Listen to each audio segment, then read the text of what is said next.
Action. Mungkin Kak Onca tadi kan sempat menaiki panggung ya begitu, mungkin apa sih yang disampaikan oleh Kak Onca, mungkin maknanya gitu, maknanya seperti apa? Lebih seperti apa mungkin? Oh ya, tadi saya dapat kesempatan untuk memberi kesaksian lewat sharing pengalaman, khususnya waktu saya muda, dan juga membawakan satu lagu. Karena malam ini yang ada di sini anak-anak muda, generasi muda yang mungkin mereka punya banyak pertanyaan tentang masa depan, ada juga yang masih punya kegelisahan, dan tentunya berharap bahwa Tuhan memperhatikan dan terus akan menjadi batu karang yang kuat buat mereka, tempat andalan mereka atas ketidakpastian dan semua masalah yang masih ada di masa muda. Saya hanya men-share apa yang menjadi pengalaman saya, bahwa itu hal yang kegelisahan atau ketakutan akan masa depan itu sebuah hal yang katakanlah cukup umum di kalangan generasi muda, tentang pekerjaan yang belum pasti, situasi yang ada, di mana setiap individu bisa menghadapi keadaan. Saya cuma share aja bahwa di masa saya lebih muda, di masa saya remaja pun pertanyaan-pertanyaan itu selalu ada. Bahwa kita harus bergantung pada Tuhan dan percaya bahwa dalam segala keadaan Dia akan bisa menolong kita, karena Tuhan kita adalah Tuhan yang ada di siang tapi juga ada di malam hari, ada di saat kita sukses tapi juga ada di saat kita belum sukses. Di setiap keadaan kita memiliki Tuhan yang bisa kita andalkan. Itu aja dari saya. Oke, Kak Onca tadi kan sempat cerita nggak bisa nyanyi ya 5 tahun gitu. Nah sepanjang itu kan memang masa-masa yang nggak mudah ya dilalui. Untuk sampai pada di masa-masa untuk sudah melalui masa itu kayak udah di titik terang nih, itu gimana melaluinya, dan maksudnya titik apa ya, hidayah lah gitu ya bisa dibilang. Gimana mungkin kalau dari Kak Onca mengalami hal itu? Apakah titik terangnya gitu? Jadi misalkan 5 tahun nggak bisa nyanyi, terus habis itu kan bisa nyanyi lagi. Nah dari yang tidak bisa menjadi bisa itu, gimana yang sudah dilalui itu? Apakah mendapat secercah cahaya kah, mungkin seperti apa, mungkin boleh diceritain? Sebelum saya benar-benar sembuh dan kemudian mendapatkan suara saya kembali, nah, iya. Saya punya perasaan di dalam hati ya, ada perasaan yang mengatakan kepada saya akan sembuh, tapi belum tahu kapan.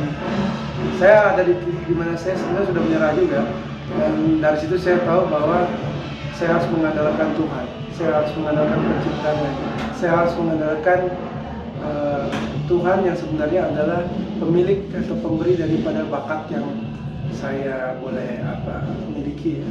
Jadi saya hanya mengandalkan itu saja, karena segala usaha yang saya lakukan ternyata sepertinya tidak ada hasilnya. Kembali kepada kepasrahan dan kembalikan kepada Tuhan, untuk Tuhan yang ambil komando atas hidup kita.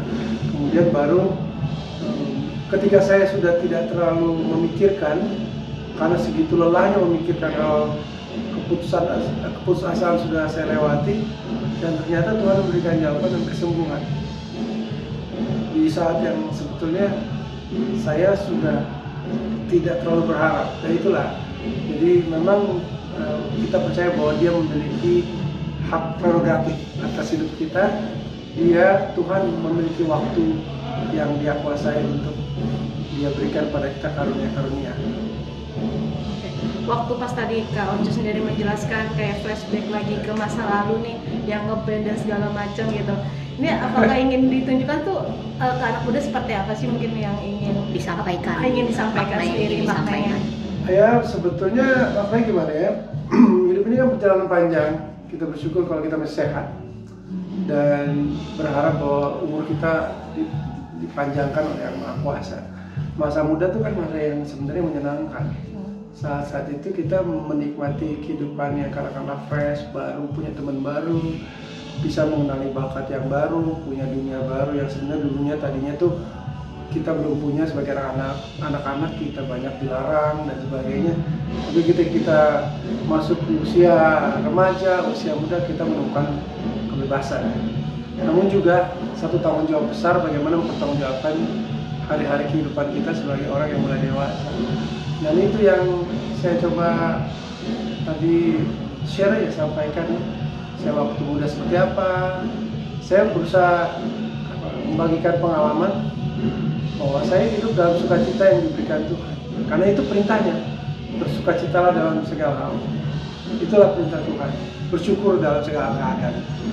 Apakah kita lagi di masa sulit, masa senang, tadi itu karena Tuhan kita adalah Tuhan di siang hari, tapi juga di malam hari.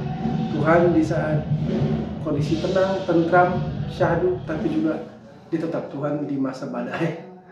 Itu yang harus orang-orang muda pahami dan percaya, sehingga mereka bergerak dengan ikhtiar lakukan apa yang terbaik, melakukan usaha-usaha yang terbaik, kemudian juga menyerahkan semuanya pada Tuhan untuk Tuhan yang menentukan. Kak Once berhubung pengalaman hidup yang panjang dan gak mudah gitu ya, menurut Kak Once sendiri makna Natal sendiri itu apa sih?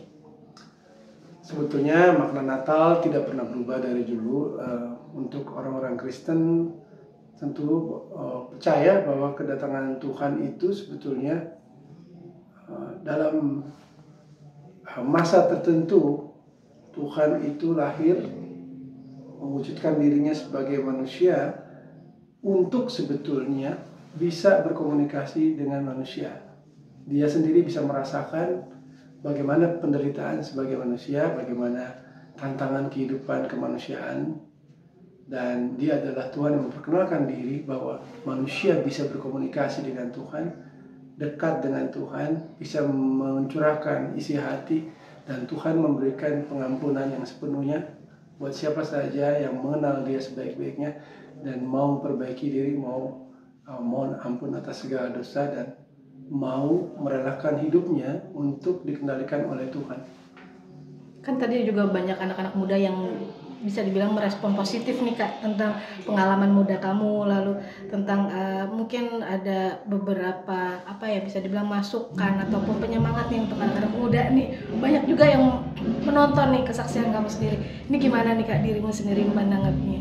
Ya sebenarnya setiap hari saya berdoa sama ya, bagaimana hidup saya itu sebetulnya jadi berkat bagi banyak orang, jadi kekuatan buat lebih banyak orang.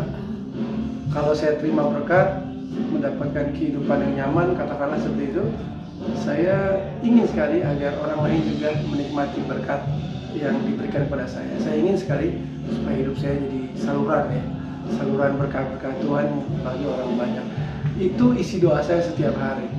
Jadi kalau hari ini saya bukan kebetulan, tapi memang harus ada di tengah event yang mungkin diisi atau dipenuhi oleh anak muda, saya juga senang untuk membagikan cerita hidup dengan satu tujuan, supaya hidup saya juga bisa jadi berkat bagi banyak orang, agar mereka bisa juga menarik pelajaran dari kehidupan saya. Seperti itu saja. Tadi juga dirimu juga sempat menyanyikan nih mungkin lagu-lagu pujian begitu ya Kak Once. Satu lagu gitu. Iya, maksudnya lagu pujian. Itu untuk maknanya di dirimu sendiri, lagu pujian tersebut seperti apa sih Kak Once? Tadi? Ya itu lagu pujian bahwa Tuhan itu selalu ada buat kita, membimbing kita di setiap keadaan, dan keberadaan Tuhan itu membuat kita ingin menyanyi, memuji, syukur atas segala berkat Dia. Kurang lebih begitu lagu itu. Saya suka lagu itu karena pernah punya alunan melodi yang bagus, liriknya bagus, dan banyak yang tahu lagu itu sekarang. Oke, Kak Once, punten. Kan sekarang dirimu juga tidak hanya sibuk, sekarang kan ada beralih profesi nih sedikit nih.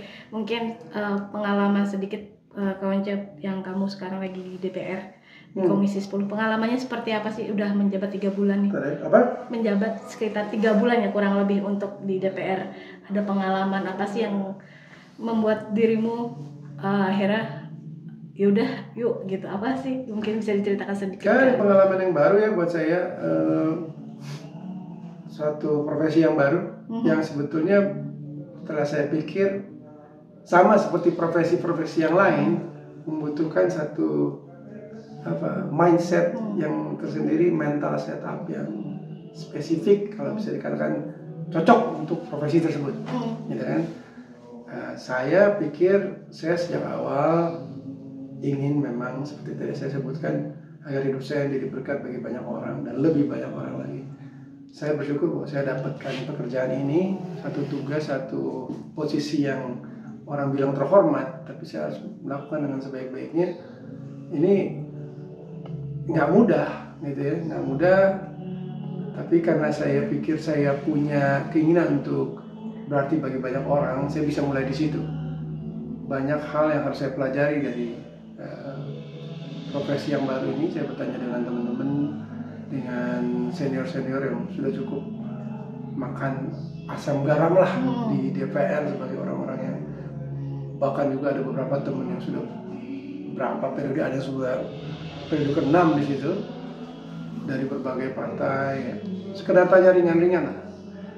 Jadi saya harus menyimbangkan dulu pemikiran saya, kemudian menimba beberapa pengalaman secukupnya. Saya kira sebelum 3 bulan atau mungkin 4 bulan ini saya masih dalam tahap penyesuaian sebagai wakil rakyat, dan saya coba untuk lebih baik. Konce, untuk profesi yang baru ini selain sebagai menjadi berkat buat semua orang, mungkin juga tempat pelayanan juga nggak sih Kak? Oh iya, tentu tetap tempat pelayanan. Ini buat saya adalah tempat pelayanan saya yang baru gitu ya. Bagaimana saya berarti buat orang banyak. Kalau ditanya soal aktivitas yang ada tadi yang mbaknya, kemarin kita mungkin baru berapa kali meeting, mungkin 8 kali ya. Saya juga kurang pasti banget berapa aja. Berapa kali paripurna, kemudian rapat komisi, kemudian rapat paripurna DPR. Kita sudah ketemu banyak menteri, dari menteri pendidikan dasar menengah, menteri pendidikan tinggi, sains dan teknologi, menteri kebudayaan, kemudian menteri olahraga dan pemuda, dan badan-badan olahraga, KOI, KONI, KORNI, ketemu juga BRIN. Kita menyerap program dari mereka, apa yang mereka sampaikan sebagai program, kemudian pagu anggaran, dan dalam tahap untuk membicarakan tentang proses persetujuan anggaran di tahun anggaran berikut. Kak Once, mungkin dengan profesi baru ini apa sih yang paling challenging gitu, yang menantang, mungkin bisa dibilang sulitnya ya? Kira-kira di sisi yang mana nih? Yang menantang ya, yang sulitnya sebetulnya kalau menurut saya, bagaimana kita bisa menangkap isu yang paling penting, paling krusial, yang memang pantas untuk disuarakan. Itu satu hal. Kita harus menganalisis dulu, mungkin bersama tim ya, untuk melihat prioritas mana, di prioritas mana isu ini ada, dan kemudian bagaimana kita menyampaikan kepada rekan-rekan dan juga di rapat-rapat penting. Itu yang paling penting. Karena saat ini, yang kedua yang terpenting ya, saat ini semua terbuka. Ya, kita rapat pun juga kan disiarkan secara live di TV, masyarakat melihat apa yang disampaikan, kemudian esensi apa yang benar-benar menjadi dasar argumen, bisa dikatakan begitu, bagaimana kita menyampaikannya dan sebagainya, bahkan mimik wajah. Kedua, di zaman sosial media ini semua gerak-gerik sebagai wakil rakyat dipantau terus. Itu satu hal yang memang harus dijalani secara serius, katakan begitu. Dan itu sebenarnya satu hal yang wajar ya. Sebab ini kan profesi yang memang mewakili rakyat. Rakyat ini melihat kita punya arti buat mereka. Oke, Kak, kan dirimu sendiri waktu semasa kuliah kan mengambil hukum ya, gitu. Iya. Agak berbeda nggak sih dengan sekarang jabatan kamu di Komisi 10 sendiri? Agak beda nggak sih, maksudnya dalam menjalankan peran kamu di Komisi 10 ini kan, padahal kan hukum sendiri kamu udah lebih fasih ya Kak, yang biasanya kan itu kan di Komisi 6 lah begitu. Mungkin ada kesulitan nggak sih di sini? Belum aja. Apa tuh? Mungkin ada kesulitan tidak sih? Oh, sebenarnya saya pikir latar belakang hukum itu penting sekali gitu. Jadi karena kan pada dasarnya DPR adalah lembaga pembuat undang-undang. Oke. Tugas utamanya adalah fungsi regulasi ya.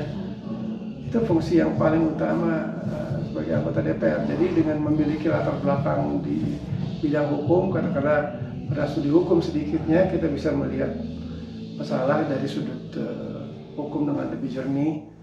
Katakanlah simpelnya misalnya soal tata urutan perundang-undangan, kemudian update soal aturan yang ada, dan juga satu hal bahwa saya punya teman-teman yang hebat-hebat yang berprofesi di bidang hukum, termasuk juga teman-teman akademisi yang saya harapkan bisa menjadi teman saya untuk bertukar pikiran ya. Dan sepertinya sih mereka siap untuk melakukan itu, dan ini menjadi buat saya menjadi satu hal yang berarti bahwa saya pernah kuliah di Fakultas Hukum. Kita dirayakan dengan penuh kedamaian, dan semoga berkat Natal yang menjadi bagian Anda semua juga bisa Anda bagikan di dalam lingkungan Anda, dalam keluarga Anda, dimanapun Anda berada, untuk masyarakat yang lebih luas lagi. Semoga Tuhan memberkati saudara-saudara pemirsa dan keluarga di rumah. Oke, aman.